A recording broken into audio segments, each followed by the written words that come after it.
اللہ سبحانہ و تعالی نے اس کائنات میں بے شمار مخلوقات پیدا کی ہیں جن کو اگر گننا شروع کریں تو گن نہیں سکتے، ان کا احاطہ ہم نہیں کر سکتے، اور ان کے اندر میجورٹی کے لحاظ سے جو اللہ تعالیٰ نے جن کا ذکر کیا ہے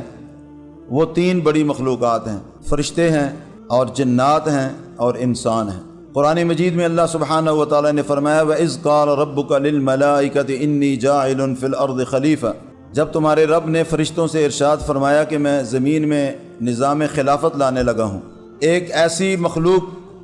پیدا کرنے لگا ہوں جس کے اندر خلافت کا نظام چلے گا، اور وہ اس خلافت کے اندر میرے حکم کو، میرے اتارے ہوئے نظام کو وہ نافذ کریں گے، اس کے مطابق زندگی بسر کریں گے۔ تو فرشتوں نے آگے سے کہا قال اتجعل فیها من یفسد فیها ویفسق الدماء ونحن نسبح بحمدک ونقدس لک، فرشتے کہنے لگے کیا آپ ایسی مخلوق بنانا چاہ رہے ہیں کہ جو زمین میں دنگا فساد کرے گی، قتل و غارت کرے گی، ایک دوسرے کی عزتوں کو پامال کرے گی، ایک دوسرے کا مال غصب کریں گے؟ وہ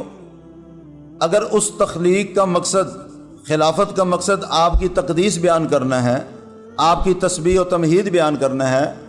آپ کی تعریف بیان کرنا ہے، تو ہم کافی ہیں اس کے لیے۔ نحن نسبح بحمدک ونقدس لک، ہم تسبیح بھی کر رہے ہیں، تقدیس بھی بیان کر رہے ہیں۔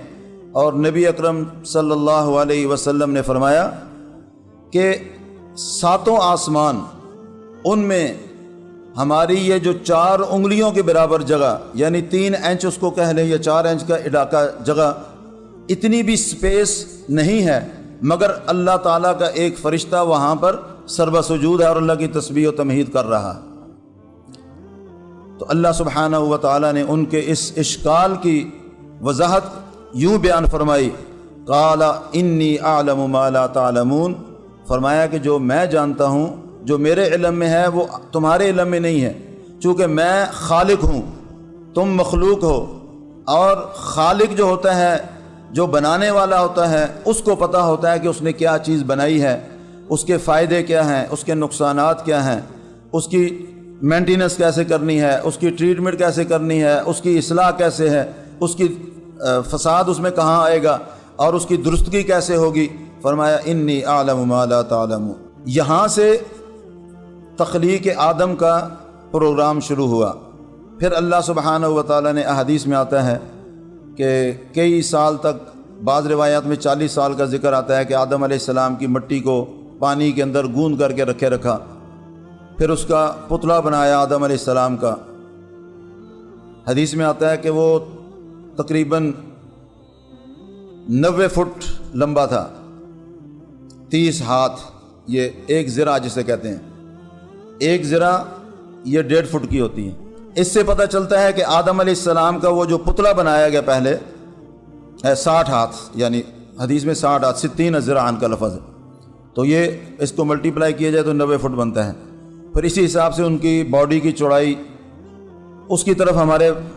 ضرورت نہیں ہے جانے کی کہ وہ کیسا ڈیزائن تھا، کیا صورتحال تھی، وہ اللہ تعالیٰ نے اپنی قدرت اور اپنی منشا سے جیسے بھی بنا دیا، جیسا اللہ تعالیٰ کو منظور تھا، جو پسند تھا، اس طرح اللہ تعالیٰ نے آدم علیہ السلام کی تخلیق فرمائی۔ جب آدم علیہ السلام کا سارا پروسیس مکمل ہوا تو اللہ تعالیٰ نے فرشتوں سے خطاب فرمایا کہ اب میں جب اس پتلے کے اندر یہ جو باڈی بنائی ہے اس میں اپنی روح پھونکوں گا تو آپ سب نے سجدہ کرنا ہے۔ تو قرآن مجید کے اندر سورہ بقرہ میں، سورہ اعراف میں اور کئی صورتوں کے اندر اس چیز کا ذکر ہے کہ اللہ سبحانہ و تعالیٰ نے جب اپنا امر آدم علیہ السلام کے اندر ڈال دیا، آدم علیہ السلام زندہ ہو گئے، ایک مجسم صورت میں آ گئے، ایک باڈی حرکت کرنے لگی، دیکھنے لگی، سننے لگی، تو اللہ سبحانہ و تعالیٰ کے حکم کے مطابق جتنے بھی فرشتے اس مجلس کے اندر موجود تھے، جن کو آرڈر تھا، وہ سب سجدے میں چلے گئے، سجدہ کیا، چونکہ اللہ کا امر تھا، اللہ کا حکم تھا، اللہ کے حکم کی پابندی کرتے ہوئے سجدہ کیا۔